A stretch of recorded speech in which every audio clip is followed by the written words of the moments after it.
when Slender PSP was done, we started to think. We could have done more. We could have done better. We knew the PSP could have handled more. We knew the PSP could have handled better. So we decided to return to the horror genre. And we created two prototypes. One that turned into the Slender files that was released here, unless you're watching on YouTube, and another prototype, which is what I'm going to talk about today. This prototype was Dementium Return to the Ward. Return to the Ward's development was started, well, technically the idea was sparked after the failure of Renegade Kid's Colt County Kickstarter. Renegade Kid, being the developers of Dementium, did not have the rights to make more Dementium games. So they tried Colt County, and it failed. So, me and some other people in Gearlock Games were tired of waiting for another Dementium or Colt County game, so we took it upon ourselves to make one. Later, that became the prototype, the idea of Return to the Ward. Now, the initial days of the prototype was just the starting room. Just you, the bed, a heartbeat, black darkness, and rain. We then decided that we would make a complete remake, not a reboot, not a texture fix-up, but a complete remake of Dementium the Ward. So, we built off of it. First, concept art was made. We redesigned some enemies, such as the crawlers, and we introduced new enemies. We brainstormed multiple ideas of what we could implement to try and make a great game better on our own accord. So, after planning, about a single week of planning, we went to work on the rest of the prototype.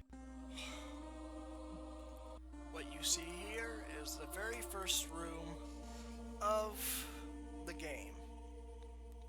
Some details are gone, other details are added in.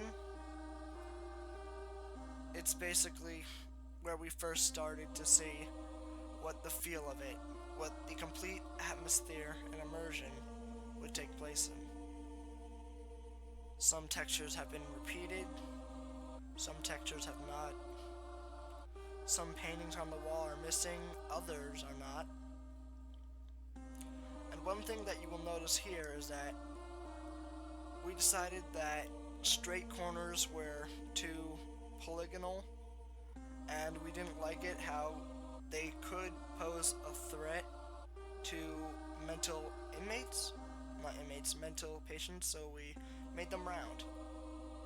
Another thing that you will notice is that usually in the DS version, if there's a closed door, once you quote-unquote open it, it loads a different map. Here, it's not the case. We've compiled multiple maps. Another thing that we decided to do was not only to take advantage of the PSP's hardware by merging some areas, but we also added multiple extra details. Such as, for example, in the starting point, this staircase is locked and you can't see through. Here, you can see through and see that tiny bit of salvation that you will never get. Other than that, not much has changed here. Some areas, like some details, for example, such as the radiators, are still polygonal. As you see here, the examination room where the monster drags the girl in, you can see, can't see where the monster or the girl is, but you can see. Another thing right there is the flashlight. which is not interactable. Well, it is, but it will crash the game, so I did not pick it up here. Some details that were mostly textures have been replaced by actual brushwork. Some things that were brushwork may have been replaced by textures. And as you notice, there are no, besides the flashlight, there are no weapons. There are also multiple texture errors. And there are no enemies to fight. Although we do have the models set and ready, textured, animated, we don't have them programmed in. But as you can see, all of the areas are made to be exactly up to scale with the DS version. Every single tile is counted, every single wall is measured, every single storage area is recreated bit by bit. Small details have been added, as I have said before. And one small thing, for example, is the murderer here. Now, Return to the Ward would not only be a port, but as I said before, a remake. What you see here is the second area. There are multiple glitches that I have not fixed, that will probably never be fixed, and you'll see why. Some details, such as windows, are not in this area, because this is where the demo ends. Nothing beyond this point has been made, and reasons why I will explain later. Next up, I'll show you some things that we have experimented with. One thing that is most notable is not only did we use some of the concept art, we also had the idea to implement the Plane of Anguish into this remake as bonus chapters.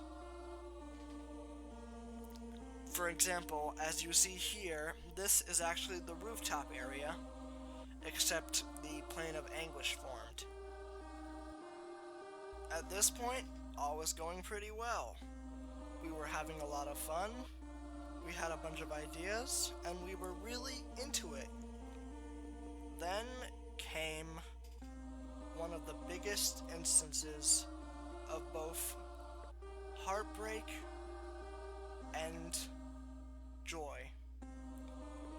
Renegade Kid got the rights back to Dementium, and they began to work on their own remake, Dementium Remastered. At this point, we pretty much saw that making our own version and making it free and adding a lot more extra stuff would not only be pointless, but it would probably not do so well on Renegade Kid's behalf. So we stopped development and finished up Slender Files. Finally, we are here. You have just seen all that has been to show of the lost prototype of Return to the Ward. We had a lot of plans going for us. We planned to release certain parts in episodic format, and then we stopped. All in all, do we regret this? No. It was a lot of fun, and we learned a lot from it, and we pretty much knew that even if we continued with it, somewhere along the line, we would mess up completely and ruin the entire thing. Along with the fact that we had other projects, such as Robotic Rebellion, to work on, we knew that it was for the best that we let the original creators handle the remake. Other than that, it was a lot of fun, and it's hard to believe that this almost replaced Slender Files. That is this episode of Development Diaries. Thank you for your time.